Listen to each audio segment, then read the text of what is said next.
Here at Athabasca University, the Faculty of Science and Technology offers in-person labs for various Center for Science programs.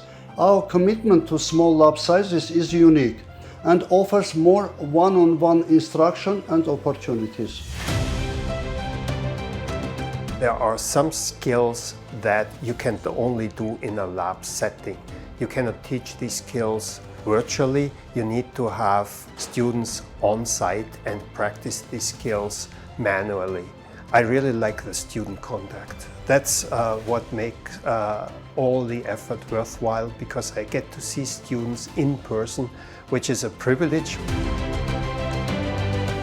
The hybrid model for me has been great. I'm at a stage of life where I have a career, I have a side business, I have 3 kids, they're all in competitive sports, so it's been a wonderful experience to go back, complete my degree at a pace that I can handle in an environment that really suits where I'm at in life. It's been nice with the in-person labs, getting to know a couple of people that are in the same programs or different programs, and we're all kind of communally here learning together.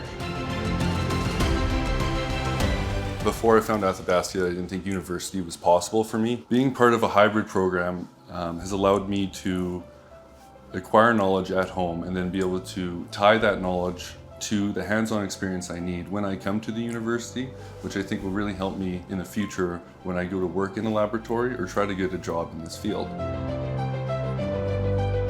If you have that inkling, if you've been considering going back to school, it's a great step and it's really easy to get started.